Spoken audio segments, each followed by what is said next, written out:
Hi everyone and welcome to another video. Today we just received the first spoilers about the next update, and I'm telling you that some of these changes are actually kind of insane. They didn't actually specify if these changes will come with a new international server, but as you can see, it's saying here adjustment of quests and level up. So in my opinion it makes sense that it's gonna come with a new server, but we will see that at a later date.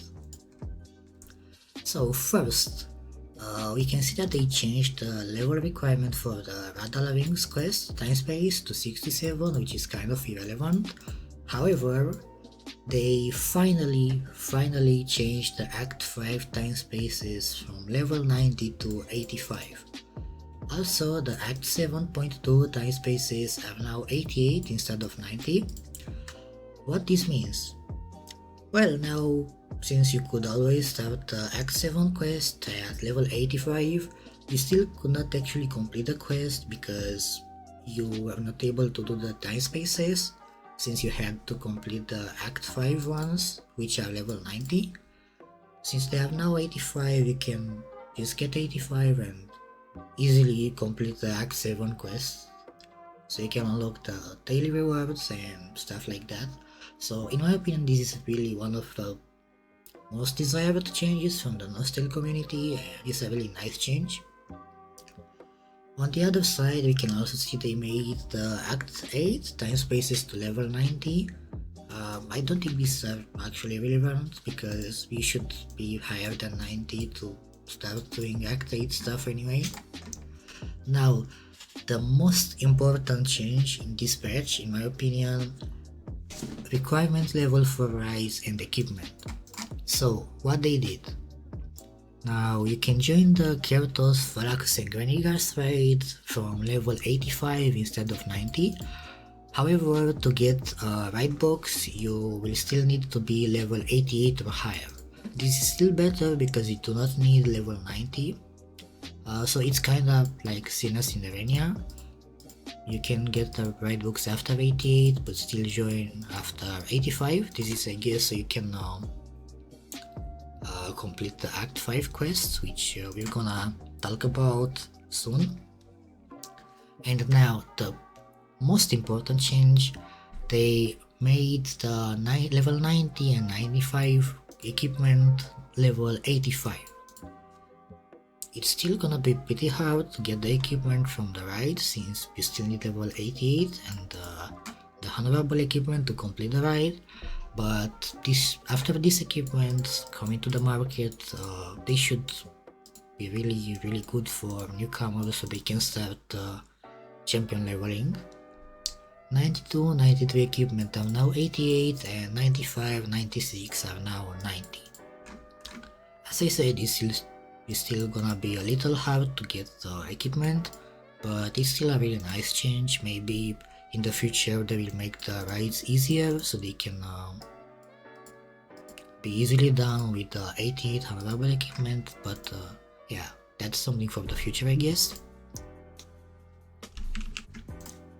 Another really cool change that we are going to speak about are the quest changes.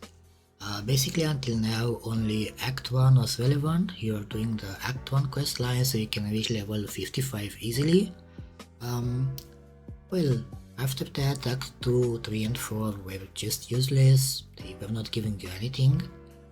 Now from what I see here, they say that when you reach a certain time space with your quest, you will receive a level up. So from what I understand, if you reach level 65 time space but you have level 64, you should have a level up from the quest.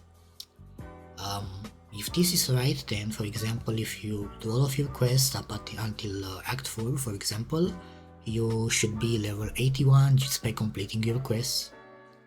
That's really cool in my opinion. You don't have to struggle so much in load anymore, and quests are becoming really useful. You will also receive job levels to use your specialist. When you have level 46, you should definitely be job level 35, and when you have 55, you should have job level 50. And this is actually kinda insane in my opinion. They are finally giving us free items. When you complete a specific quest in your quest story that they did not specify yet, you will receive a set of resistance, 42% resistance. We should all remember these icons, they are just more shiny now. This is a limited version of the items. You cannot trade them, you cannot sell them, and they cannot be put in the warehouse. They say that the effects are the same with the original items, but I don't remember if this actually had some kind of effects. And you also cannot change the resistance, so they're gonna be 42 forever. Again, that's a really insane change. It's gonna be really nice for several starts and new players.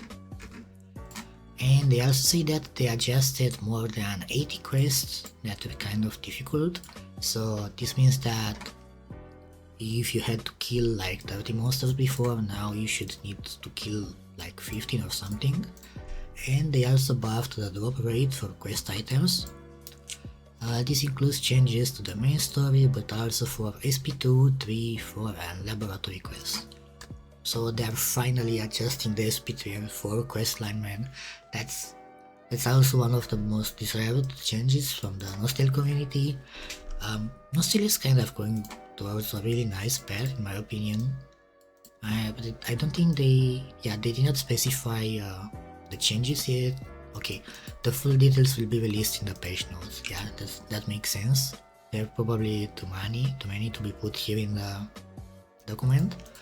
I really can't wait to see what they did to the quest line. I really hope it's really easy now, but we'll have to wait for that. They added a quest icon to the School of Illumination NPC. This is the one from Secret Lab 3. They also just simply told us that you can get red gank in Lab 1, blue in Lab 2, green in Lab 3. Okay, and they also changed the required number of ganks, so you can craft the laboratory time spaces. It was 30 before, now it's gonna be 10. The following items have their harvest changes tremendously increased. That's giving me some nice vibes, but they didn't say any number. So fragrant grass, blossom tree fruit. Okay, I'm not gonna read all of them.